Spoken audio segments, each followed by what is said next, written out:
So today's video is going to be a little bit different. Today I'm going to be talking you through how you can use Notion to help you plan your training and also keep track of what training that you have done.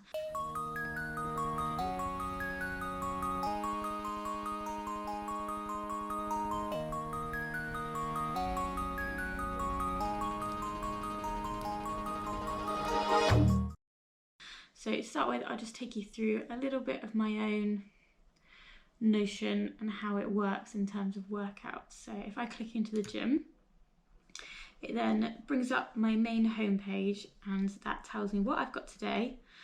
So later on I've got a club run and then what I've got tomorrow that's coming up. So that's just my big large view. Don't worry about the side view, that's just extra stuff for me to keep track of. I don't really care too much about it, it's just there. And then underneath I've got a run and a bike hub.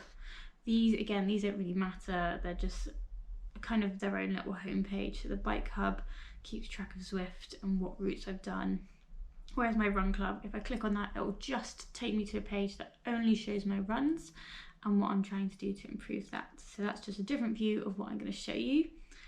And then underneath I've got a this week view.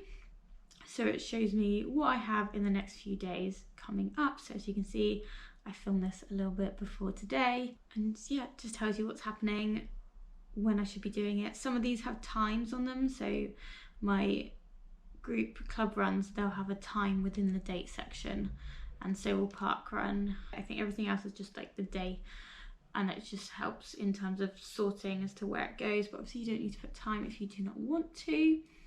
And then scrolling down a little bit further, I've got to click on the today button because it hates showing what's today. And that shows us the view of the whole month in a nice little spreadsheet. So it tells you what I've done because I tick them off when I've completed it. Oh, and actually I did do some yoga on Sunday, so I can tick that one off and make sure that that one's okay. So that's my view of my running gym. So let's show you how you can create your own. So when you first get into Notion, you'll have a blank side at the left side of the screen, and mine's a little bit full. It's got a few different things going on because I use it a little bit for work, a little bit for personal. So today we're just going to add a page, and this is the first kind of page. They quite like you to pick a template out to start with, and there are quite a few like nice little ones, but I think for this layout you're just going to want to just start typing it. So I'm just going to call it nice and simple. I'm going to call it like gym homepage. Gym homepage. You can add an icon if you want, and that will just make it easier. So let's see, is there some kind of like weight? We'll just get with this one.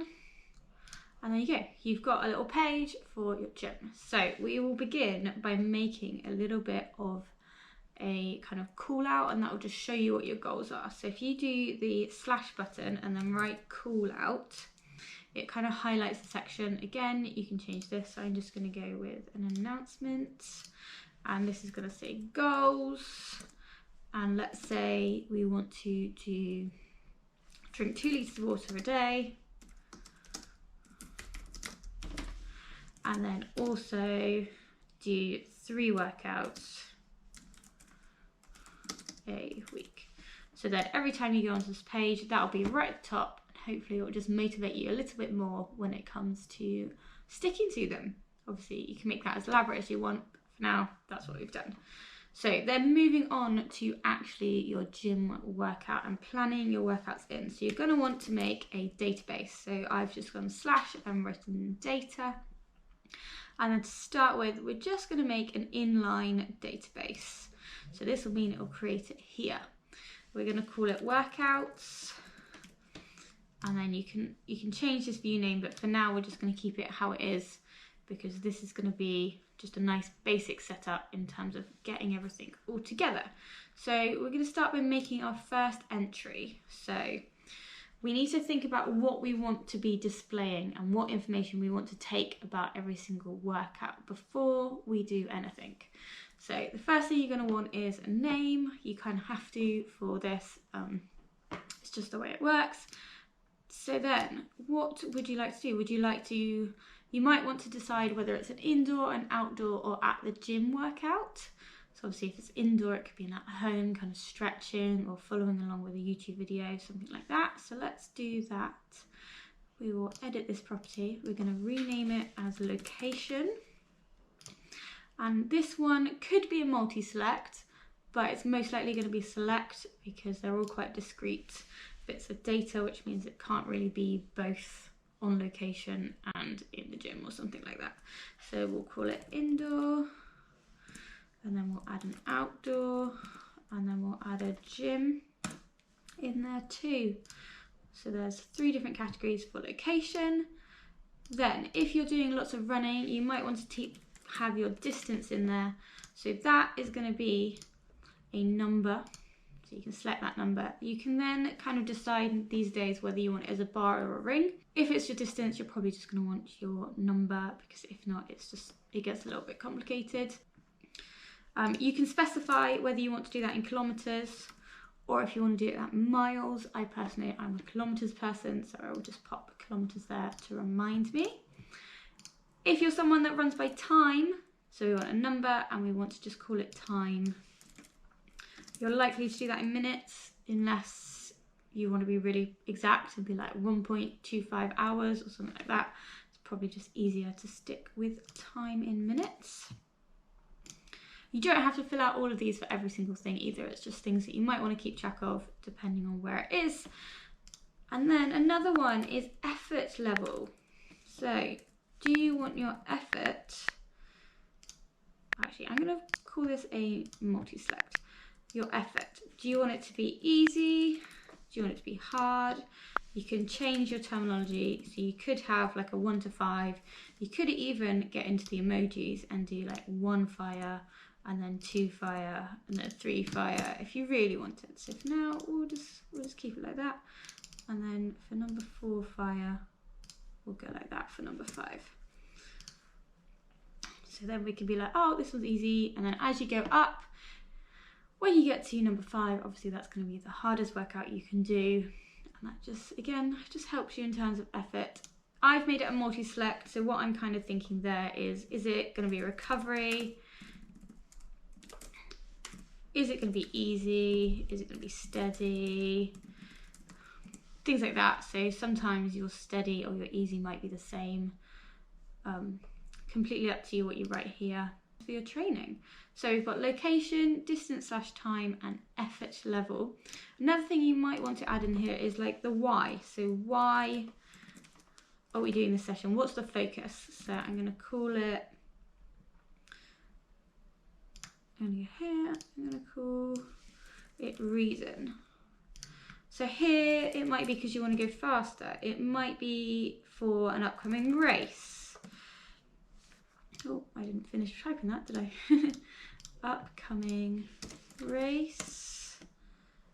It could be for recovery reasons. So you might want to add in recovery. It might be because you want to be stronger. Adding in kind of like a reason as to why you're doing that workout is quite nice and just lets you know what really is your focus in that session. Then there are a few other kind of practical things that you're going to want to put in there. So you're going to want to put in the type. So is it a run? Is it a walk? Anything like that. So you might want to do that as a normal select. So run, walk, strength. Well, we'll call it conditioning. Is it yoga? Is it swimming? Anything like that. You might even want to be super specific. So you might want to be like, you might want to make it a multi-select. So you select your main activity and then you might want to add a secondary activity with it being like an interval session, or maybe it's just a recovery. So you can add in different types. So if I was to then go to multi-select, it would be a run. Oh, no, let's click done. So if I was to then go into here and click in run, I could then also select an interval run if it was like a proper workout or something like that, which can be quite useful if you want to separate your runs out into different specific types of run, because you then might also have a long run and you could put that in there. For now, I'm just going to clear this out because because we're just trying to think about what we need. So the next one is the date. So when are you going to be doing it? So what kind of date would you like? I need a full date and time, that'd be great. When you then go to plan your sessions, you can choose to add in a time for your workout. So you can then add that into this box. You can also make it remind you about that time. So if you're just specifically using Notion for your workouts, you can make it remind you 30 minutes before that you've got to do this. Just make sure if you are doing that, you do put a time in. If not, you might get quite a lot of notifications just before midnight. So again, for now, let's just clear this all off. So you've got date, type, and then the next one that I'm going to add in is completed. So this is going to be just be a checkbox. Have I done it or have I not? That was nice and simple. So then if you have completed it, you'll just tick the box, and that can make sorting a whole lot easier. So then let's see, what order would I like to plan these things out with? So I'm going to go with date first, then type, location, distance, effort and reason. Yep, that seems reasonable.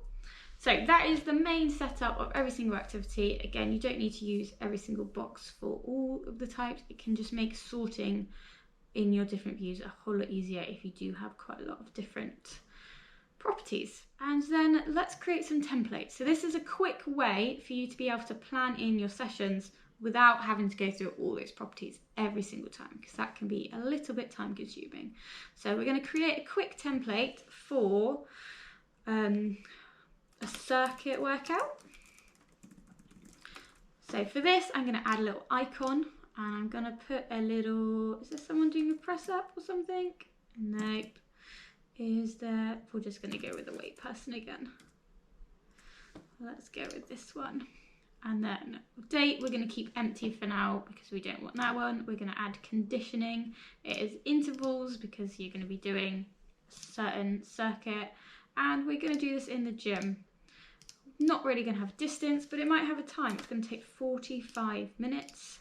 Our effort level, we're going to put that to about a 3. And then reason is because we want to get stronger. And there you go, you've already added in a little circuit workout here. So within the main page, you can then also go into more detail. So you could be like, right, 5 minutes for warm up. Then let's do 5 different stations for our circuit. So we'll have number 1, oh, that didn't work. Number 1 will be press ups. We're going to keep this all up body weight because I do not want to think about too much more than just body weight exercises right now. Russian twists. 1, 2, 3, 4. Then we can do a plank hold. That will help us with our running. And then let's do some forwards and reverse lunges.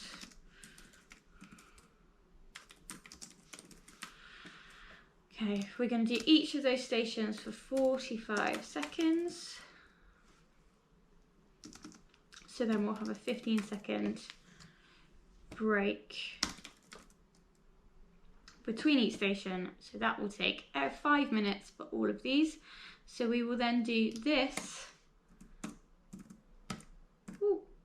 times 5. So we'll do 5 times rounds. We'll probably give ourselves an extra minute or 2 minute break in between.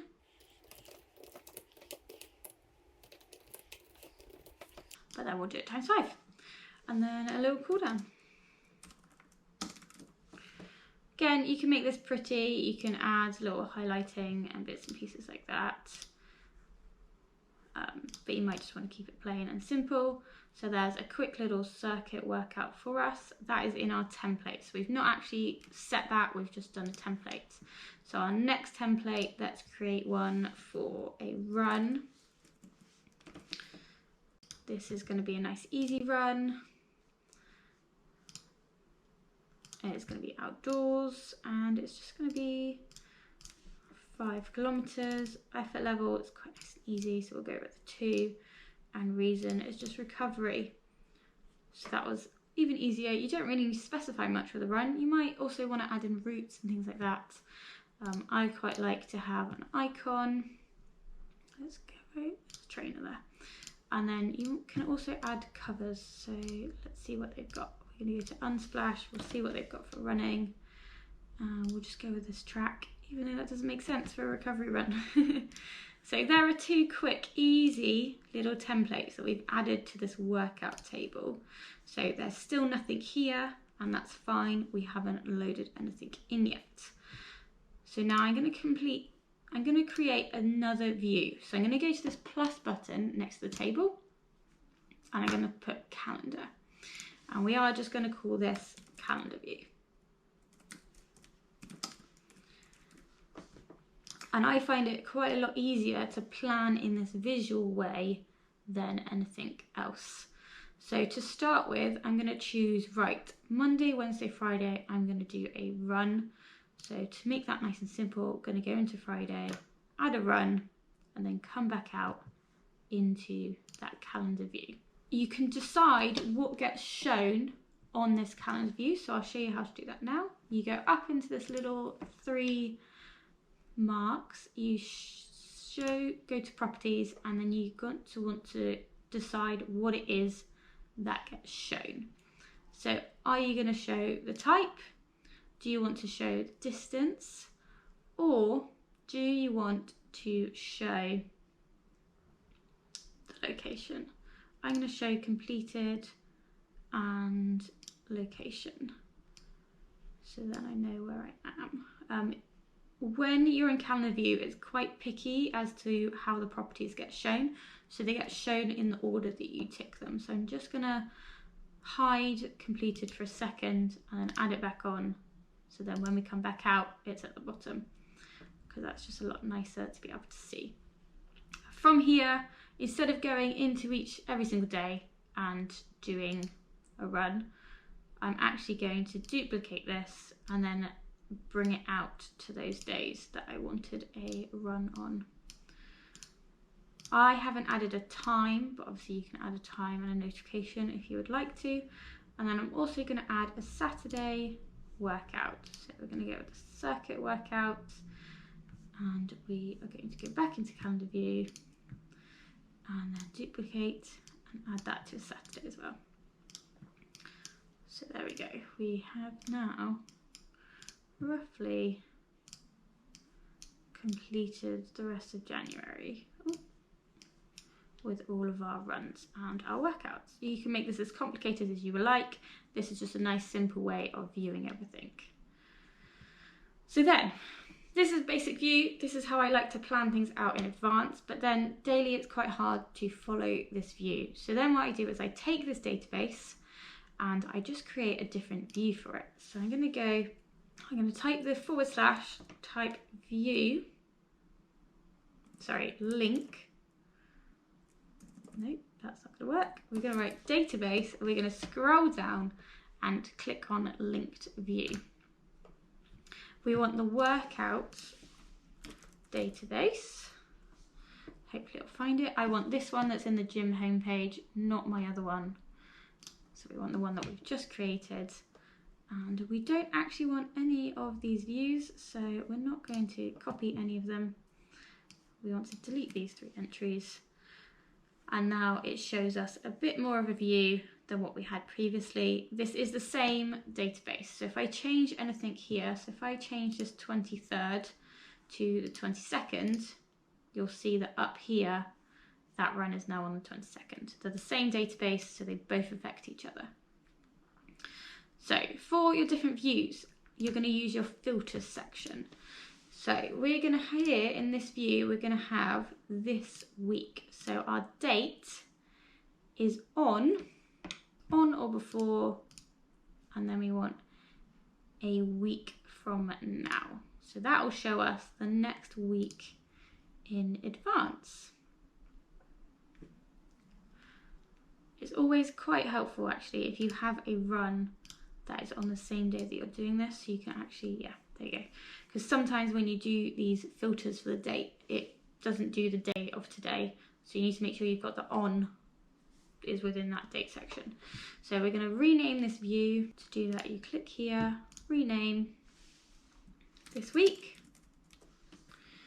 Done. And then I'm going to add a today. We want to click the same database. Here we go. Done. And again, we're going to filter.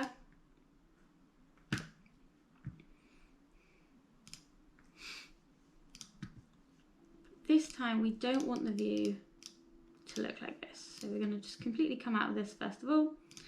We're going to edit the view. So the view that we want for this one is a group, and we want it grouped by the date. We then would like to hide the no date ones. And then we're just going to click done for now. And then we're going to change our filters. So it's on or before. And change this, and we're going to go with tomorrow. So that means it will show today and tomorrow within this database. Our database is still showing a little bit funny, so it's not showing us the right day quite yet. What's going on here? I think it's because we don't have a workout for tomorrow, so let's add one in to our calendar view. Let's make sure it's got one, so we can make sure that this is working. Let's just add a circuit workout nice and quickly and see if that helps.